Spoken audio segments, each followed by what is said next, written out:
Hello. Hello. Welcome to EMS Stage B. Our next speaker is Andrew Jenner, who's going to be talking about adventures in retrocomputing. Over to you. Thank you. So this is a story about some pretty absurd lengths that I went to get an old game running on new computers. Like many of the best stories, this story starts when my parents brought home a PC, a home computer, into our house for the first time. It was an Amstrad PC 1512, pretty good PC for the time. It had an 8 megahertz 8086 CPU, half a meg of RAM, and 16 color graphics, a resolution of 640 by 200. It had a PC speaker that made bleepy bloop music that sounds pretty grating to today's ears, and it came with a graphical user interface and a mouse, which was the hot new thing at the time. It came with a few bits of software, but we were looking around for new things to run on it, and somehow got hold of a disk full of pirated games, and there were a few fun games on this disc. There was Willy the Worm and a Frogger clone called Hopper, but our favorite game to play was this one, Digger, by Windmill Software. I didn't know anything about it. It didn't come with any instructions or anything. We just had to kind of figure out how to play it as we went along. And this game had these sort of fantastic, sort of cartoony graphics. It had music that was a little more sophisticated than the music in the other games. The programmers were clever enough to be able to make the notes in the background music actually change volume over time, so they were nicely shaped with envelopes. Because we didn't know how to play the game, it was actually some time before we figured out that the F1 key fired a fireball, and you could kill the enemies that way. Made it much easier to play once we figured that out. Some years later, we finally got rid of that old machine and upgraded to a 486 machine, which came with Super VGA graphics. But unfortunately, Digger did not work on this machine. The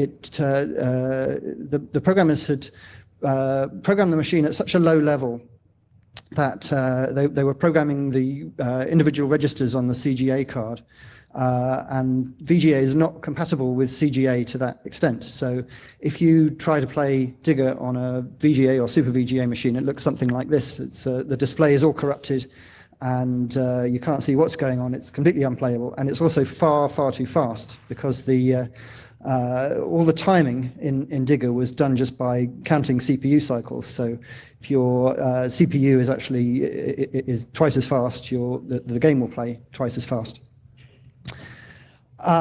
So a number of years passed, and I had an idea that I wanted to fix this, to make it playable on modern machines.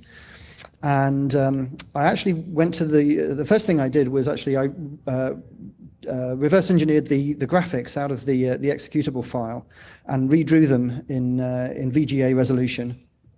Just for fun. I didn't think I would actually do anything with them at the time. And then in 1998, I finally got around to decompiling the entire game back to the C code.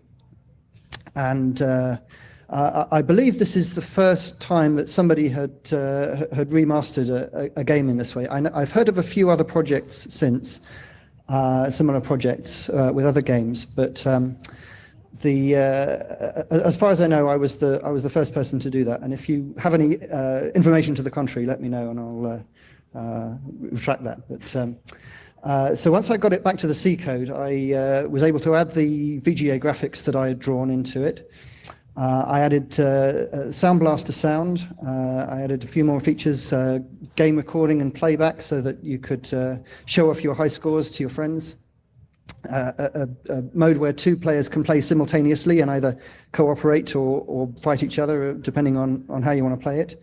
I added the ability to redefine the keys, which was kind of useful for people whose keyboards didn't work very well with the the keys that it came with, and an exit button. The original Digger, to exit the game, you actually had to reboot the entire computer, as a number of games did in those days. There was one part of the game which I never got exactly right, and that was this screen. When you get a new high score, the original Digger would hammer the CGA's palette registers to change the colors of the letters on this screen in a sort of shimmering fashion. And because the computer that I had originally played Digger on was not the same speed as the computer that Digger was written on, I didn't know exactly how this screen was supposed to look. So I wasn't able to reproduce it properly. So I just made a sort of guess at at how I thought it should look. But it always kind of bothered me that there was this particularly visible thing that shows that the remake was inexact from the original in that respect. I guess the speed of the game overall was also inexact, but that seemed less of a concern to me at the time. Now, the answer to this kind of problem is, of course, emulation. The emulator is a program that will take a modern machine and teach it to behave like an older machine. And there are a number of emulators for emulating old PCs. I've actually contributed to a whole bunch of them over the years, adding support for various games and bits of hardware that did weird things with them. The MES, the Multiple Emulator Supersystem, which is now part of the MAME Multiple Arcade Machine Emulator, is an emulator that is extremely thorough in the number of machines that it emulates and the accuracy in which it emulates them. There's DOSBox, which may be very familiar for anyone who ever runs old DOS software. It's a very convenient way to do that because it can access the drives on your on the host machine. There are a few others that have that other people have written over the years for one purpose or another, including a couple that I've written myself. Barappa is an emulator that is in progress. It has been a sort of long-running project. It's an emulator that I hope you'll be able to sort of reconfigure dynamically. You can write a configuration file that specifies exactly what hardware you want in your emulated machine, and it'll figure out how to sort of wire it all up for you. So if you wanted to take the sound chip from a Commodore 64 and place it in a BBC Micro, you could do stuff like that. And then 86Sim is a very simple, basic emulator that I wrote in order to test a compiler that I was porting, a port of the GCC GNU C compiler, targeting the 8086. And none of these have a accurate CPU cycle timing. The reason for this is that the exact timing of how long each instruction takes in terms of the number of clock cycles it takes is not actually documented anywhere. There are documents online that give best case timings for these for each instruction, but there are a number of reasons why any particular instruction might take longer than the optimal time. A lot of ways in which the other parts of the machine can steal cycles from the CPU. We'll talk about more about that in a minute. In 2011, I finally got myself an original IBM XT. This was built in 1984, I believe. And as far as software is concerned, it is pretty much identical to the original IBM PC from 1981 that is the sort of granddaddy of all of the x86 machines that have taken over the world since, pretty much. So this machine has a 4.77 megahertz Intel 8088 CPU. It's an 8-bit 8-bit bus, but 16-bit CPU internally. The machine has 640K of RAM. I actually got quite lucky. It was a machine I bought on eBay, and it came with a bunch of expansion cards, including a RAM expansion to take the RAM from the 256K that was on the motherboard all the way up to 640K, which, as the saying goes, should be enough for anyone. I have one 5.25-inch 360K floppy drive for it. I have some other floppy drives that I keep meaning to fix, so I can have the dual floppy system that was very desirable in the day. I also bought a CGA graphics card for it, so that I could play all the CGA games just the way they were meant to be. So CGA graphics, it's a little less sophisticated than the graphics in the Amstrad PC1512 that I started with. In the 640 by 200 resolution, you can only have 2 colors on screen at once, or 4 colors at half the resolution. But if you plug the machine into an NTSC monitor or an American TV set, you can actually get all 16 colors on screen at once at a resolution of about 160 by 200. When I got this machine, it didn't have a keyboard. It didn't have any working floppy drive or hard drive. And the only graphics card that it came with was not compatible with the one monitor that I had for it. So my first job was to try and figure out how to actually load code onto this machine. Now, back in those days, when you bought a PC from IBM, it came with a great deal of technical documentation. It came with the schematics of the entire machine, and also the assembler listing of the BIOS, the ROM chip inside that actually boots the machine. And looking over these assembler listings, I noticed that IBM had left in there a little something that they used in the factory for testing the machines as they came off the assembly line. A little piece of code that looks for a particular byte coming in over the keyboard port, and if it sees that byte instead of the normal byte that says, "Hey, I'm a keyboard," then it will know that it's not actually a keyboard that's connected to the machine, but IBM's internal manufacturing test device. And what it does with this test device is it just loads a stream of bytes over the keyboard port, dumps them into memory, and then when that stream is finished, then it just goes and runs them. So it's a really good way of just getting code onto the machine really quickly. I started off actually just by plugging an Arduino into the keyboard port to get code onto it. I have since built this little circuit, which is basically the same thing. It's basically an Arduino. It's an 80 328 microcontroller running at 16 megahertz. The irony that this is actually quite a bit more powerful than the PC that it's plugged into is not lost on me.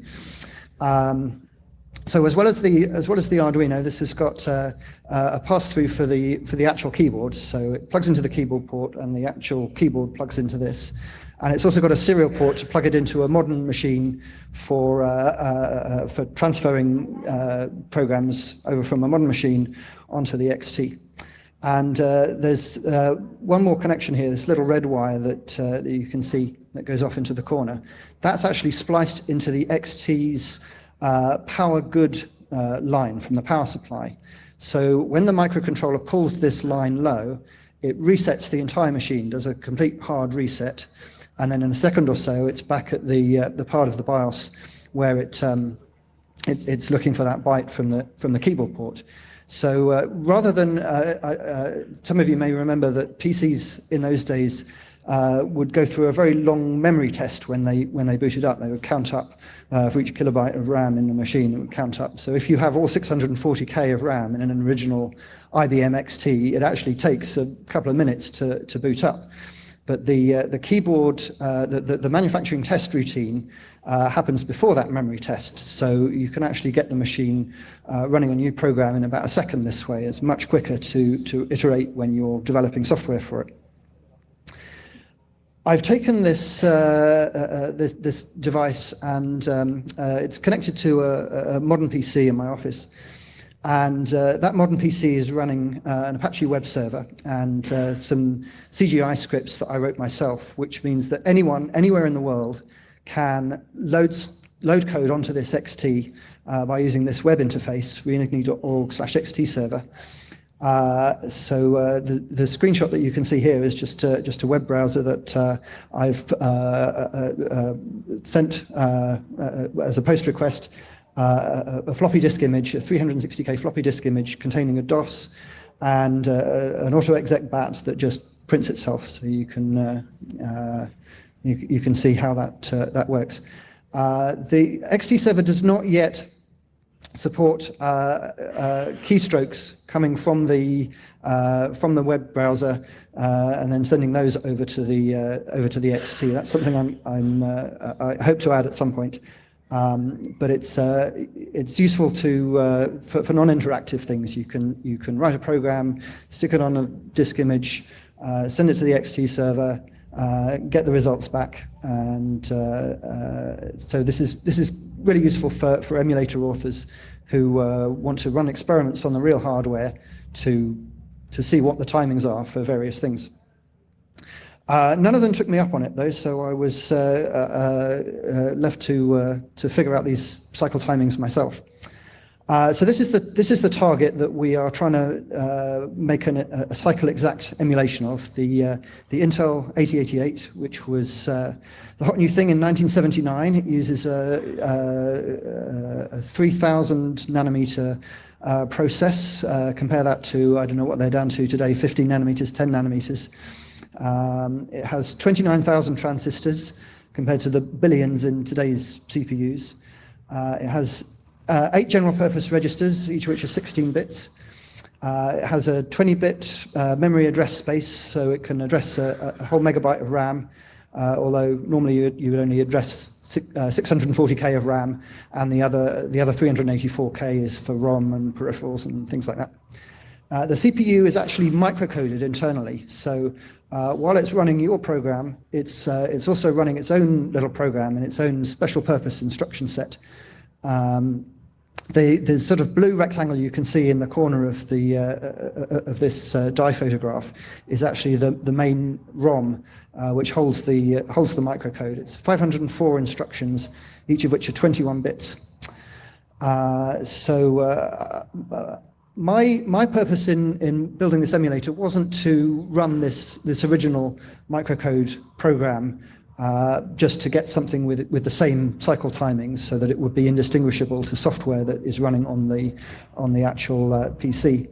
The microcode instructions themselves, I haven't actually got a dump of them yet. This die photograph is high enough resolution to be able to see the individual transistors, but it's only the top layer. And I don't want to mess about with fuming nitric acid or whatever you need to do in my house to actually take the die photographs of all of the layers and reverse engineer the chip at the gate level, as some people have done with chips like the 6502. So I decided to approach it just by trying to reverse engineer the chip from the outside, run code on it, and do timings and figure out figure out how it works that way to sufficient fidelity. So here's a little slide about the architecture of the Intel 8088. The top half here is the bit that communicates with the bus. And then the bottom half is the actual execution unit, which runs that microcode program. So the execution unit is, adding your numbers together or multiplying, whatever you've asked the computer to do. And then the top part gets the program and data in and out of the CPU to the memory and other devices on the machine. And the fact that these two parts run sort of asynchronously, and either one can be waiting for the other at any point in time, is why the timing of this chip is so complicated, and it hasn't been done before now. Not only do we have to know how long each instruction takes overall, but also where in the execution of that instruction it asks the bus execution unit to get or put a value to the bus, or gets a byte from the prefetch queue that there's a 4-byte prefetch queue in the 8088, which queues up bytes of the instruction of the program, the instructions that the execution unit will be running next, in order that the execution unit won't have to wait for the bus interface unit for too long. And that does speed things up quite a bit over similar architectures, but it does make the timings a lot more complicated. On this diagram that shows shows all the pins of the chip, you probably can't read it. The text is very small, and I'm sorry for that. But there are 2 pins, QS0 and QS1, which actually show the status of the prefetch queue. And they show for each cycle that the CPU is executing, it shows whether the queue is being emptied, whether it's the first cycle of an instruction, whether it's the subsequent cycle of an instruction, or if it's just idle. And the reason these pins exist is for the 8088 or 8086 to be able to interface with the 8087 floating point coprocessor. The floating point coprocessor actually runs alongside the CPU, monitors the instruction stream, and if it sees an instruction that is a floating point instruction, it interrupts and hops in and does its thing, and then sends the result back to the CPU over the bus. So I wanted to be able to read these queue status pins along with everything else that's going on in the machine, so I could see what the queue is doing at each point in the execution of these instructions. So I ended up building this little ISA card. Again, it's based around the 80 Mega 328. I like that chip. This time, rather than running at 16 megahertz like an Arduino does, the clock is actually taken from the clock on the ISA bus. So it actually runs at 14.318 megahertz, 4 times the NTSC color carrier frequency. And as well as the microcontroller, it also has a serial port to get the results out to a modern machine. And the only other thing on the board is these multiplexers. So there's only so many I/O pins on the 80 Mega 328, and I wanted to be able to sample a lot of pins, not just on the CPU, the 40 pins of the CPU, but also all the pins of the ISA bus as well, and a few other things that I've since added. If you look inside my XT now, there's wires going from this board to all over the motherboard, so that I can sample various other lines. The way that this bus sniffer works is we run the same program multiple times, taking care to ensure that each time we run it, all the timing is exactly the same. So the machine is put into a known state, run the program so many times, once for each set of pins that we want to sample. And it works really well. This is a dump of the output of the ISA bus sniffer.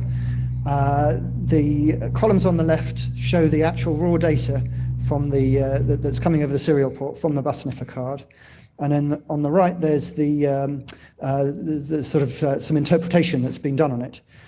So it shows exactly which instruction is starting on which cycle, and it shows the bus accesses, the reads or the writes to the bus that are occurring at any moment, occurring at each cycle. And also when the machine gets interrupted for a DMA transfer, which happens 64,000 times a second for dynamic RAM refresh, that's all shown in the diagram as well. Now a little side quest. In 2015, I worked with some friends on this demo scene demo, 8088 MPH, which we presented at the revision demo party in Germany. And it kind of blew everyone away with what we were able to coax these old 8088 CGA machines into doing. We wrote a bunch of effects that only work on IBM PCs and XTs because, like Digger, they require the machine to be cycle exact. We also managed to coax the CGA card into making about 1,000 colors rather than the 16 it's normally capable of by using and abusing the NTSC composite color system. We also got it to play 4-channel music on the PC speaker, which again is all cycle counted. So if you try and run that music routine on a modern machine, it will sound very high pitched and fast, like a record played back at the wrong speed. Nice thing is that now we have an incentive for emulator authors to try and get their emulators to be cycle exact so that they can run this demo the way it's supposed to be. Because of course we didn't have a cycle exact emulator when we were writing the demos, so we did all our development on real hardware. So I'm still working on a cycle exact demo, a cycle exact emulator. I call it XTCE, XT Cycle Exact. What I've got at the moment is a program that just generates a very large number of test cases. It tries to test the timing of each of the 256 possible opcodes that the CPU can execute. Some of these are not even valid opcodes, so I'm even testing the timing of illegal instructions. Where the operands to the instruction can make a difference in the timing, I'm testing all possible combinations of operands as well.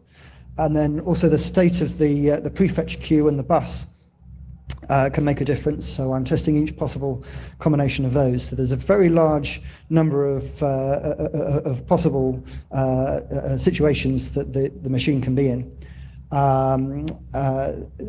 Once we've generated all these test cases, we batch them into chunks of 64K at once. We send them over that serial link to the microcontroller to run them on the XT.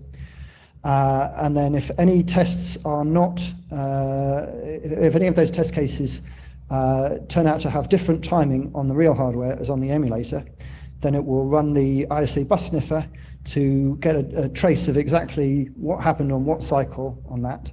And then I can compare it with the equivalent instruction trace on on XTCE and see where the emulator is diverging from the real hardware. And so by iterating through that process a lot of times, about 550 of the tests of those automatically generated test cases have at some point found a bug, a timing problem in XTCE. But it's now got to the point where millions of these tests are now passing, and it's able to go for days at a time without hitting any failing tests. In fact, the limiting factor right now is not the time it takes to run the tests or bugs in the emulator. I'm now running out of memory on the modern machine to actually hold all the tests. So I think what I'm going to have to do is have maintain 2 versions of the emulator in the same program. So one is the one that's actually under test, and one is the last known good. Last known good version of the emulator with the timings correct as they were known to be so far. And then I can compare those 2. And then when we run out of tests that we have last known good results for, then we can run them on the real hardware. As well as the timings of the bus, the way that the bus execution, the bus interface unit and the execution unit interact. Another problem that I had is the fact that the multiplication and division routines are actually fairly complicated little bits of microcode. And these instructions actually take different amounts of time, different number of cycles, depending on what numbers you're multiplying together or dividing. Here's a fun little picture that I made that shows how the timings change depending on what numbers you put into these instructions. So on the left is 8-bit multiplies. So you've got one number that you're multiplying together on the x-axis, the other number on the y-axis, and the color at each point corresponds to the number of cycles that multiplication takes. And similarly for division over here.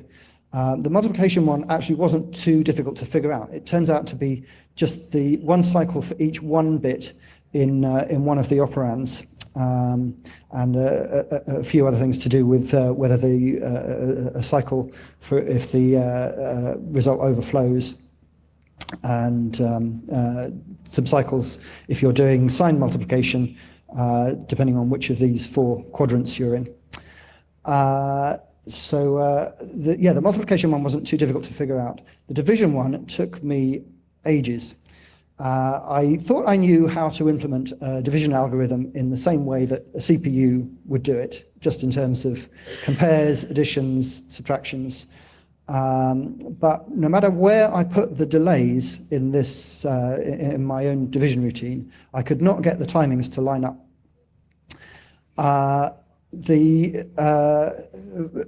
Fortunately, I found a patent that Intel had filed about the implementation of the 8088 and 8086, and this is an extract from the patent that actually shows the division algorithm as it is implemented in the microcode. And the patent is terribly written. A whole load of terms in it are never explained anywhere.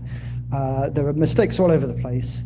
But after a lot of head scratching, looking at this patent and trying to figure out, I actually figured out how this division routine works, and re-implemented it myself in C++, and got the timings to actually work out. So although I'm not a fan of patents in general, this one actually works out pretty handy for me.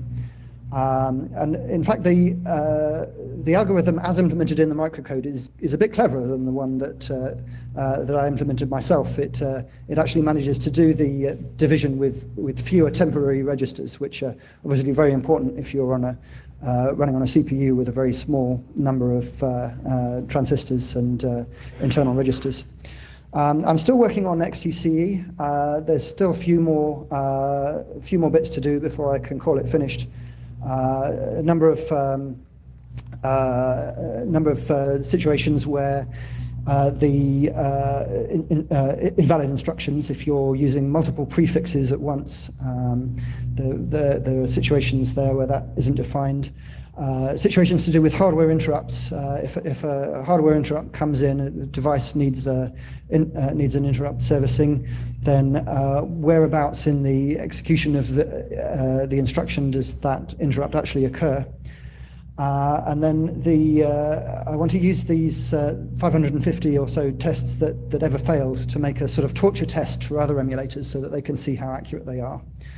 And then the rest of it is just implementing, the rest of the machine, the CGA card, the speaker, keyboard, mouse, a host interface like DOSBox has for reading files off your hard disk. It would be very useful indeed, and fixing up the timings of the other peripherals, the timer and the interrupt controller, DMAs, and the other peripherals. So that's the end of my talk. There's a few links here to some of the projects that I've talked about. All the code for all of this is on GitHub, so I'm afraid it's all a big mess in one repository, so you'll probably have to email me if you want to find something specific in there. That's it.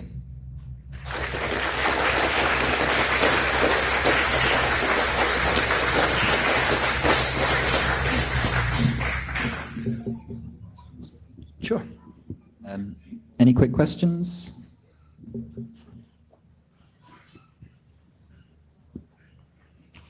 Anyone?